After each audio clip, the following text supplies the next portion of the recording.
How many human beings truly want freedom, not comfort, not consolation, not spiritual entertainment, but absolute freedom from themselves? How many are willing to stand naked before truth without beliefs to protect them, without identities to lean on, without even the hope of becoming someone awakened? And what if the greatest tragedy is not ignorance, but the fact that almost everyone prefers a beautiful prison to an unknown freedom? These are the kinds of questions that hang in the air when one encounters Nisargadatta Maharaj. They are not philosophical questions meant to be discussed. They are knives meant to cut. And it is from this sharp, uncompromising clarity that Maharaj once said words that startled many seekers and offended even more. Only 1% are ready. A seeker, deeply disturbed by this statement, once asked him, "Maharaj, why do you say only 1% are ready? Are the rest unworthy? Are they incapable of truth?" Maharaj did not answer immediately. He often allowed silence to do the first work, because silence exposes motives more honestly than words. Then he spoke, not with condemnation, but with surgical precision. He said this, not because truth is reserved for a few, but because very few are willing to pay the price of truth. According to Maharaj, readiness has nothing to do with intelligence, education, morality, or even spiritual practice. It has everything to do with one thing alone, the willingness to die psychologically, not the death of the body, but the death of the one who wants to become something through spirituality.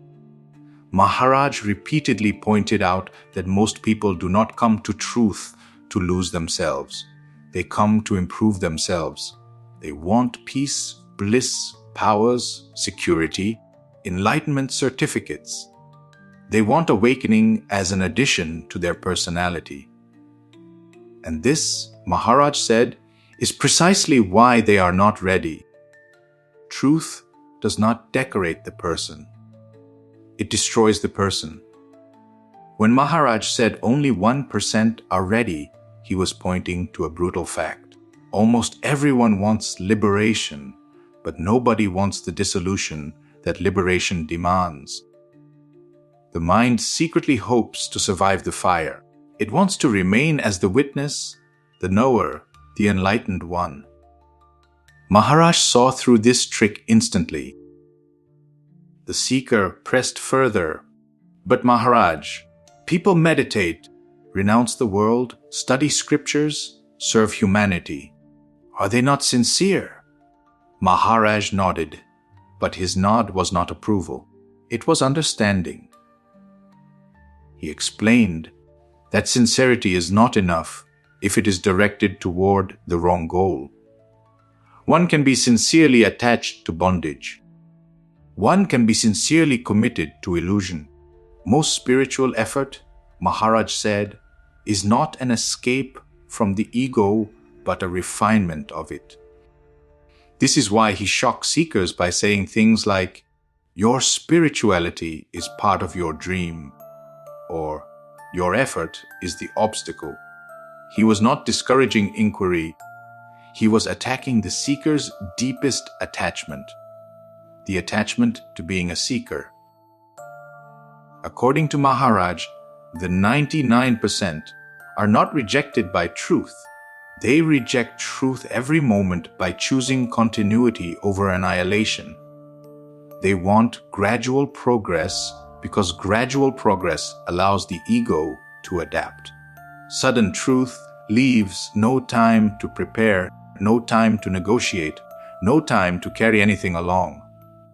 The 1% Maharaj spoke of are not special souls. They are simply exhausted souls. They have suffered enough from their own minds. They are no longer interested in becoming better versions of themselves. They want an end, not an upgrade. The seeker then asked softly, "Maharaj, how does one know if one is ready?" Maharaj's answer was devastating in its simplicity. He said, "Readiness is present when the question is no longer, 'How do I get enlightened?' but 'Why do I exist at all?' When even the desire for liberation feels false, when one sees clearly that every movement of becoming is another postponement of truth." He often emphasized that the one who is ready does not ask for experiences. He asks for reality. He does not ask for reassurance. He asks for honesty. And most importantly, he is willing to be wrong about everything, including his most cherished spiritual ideas.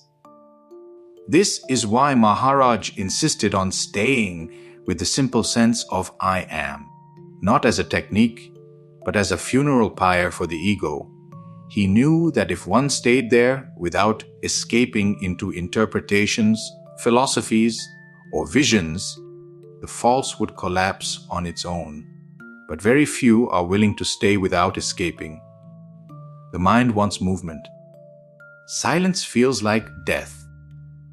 Maharaj once remarked that people come to him the way they go to a market. They look around, compare teachings, collect phrases, and leave with spiritual souvenirs. But truth is not a marketplace. It is a cremation ground. And only a few are willing to enter, knowing that they will not return as the same. The seeker, shaken, asked one last question, "Maharaj, is there hope for the other 99%? Maharaj smiled, not a comforting smile, but a compassionate one. He said, "There is no hierarchy in truth. Time will do its work. Life itself will exhaust the false, suffering, repetition, disappointment, and the failure of every strategy will slowly ripen them. Readiness is not created by effort. It is created by disillusionment." And this is the final sting in Maharaj's statement. The 1% are not heroes. They are simply finished. Finished with themselves. Finished with becoming. Finished with waiting for tomorrow. Only then does truth reveal itself, not as an achievement, but as what has always been here, silently watching the entire drama. So when Maharaj said, "Only 1% are ready," he was not discouraging you. He was inviting you to look honestly. Are you still hoping to survive awakening? Or are you finally ready to disappear into what you truly are?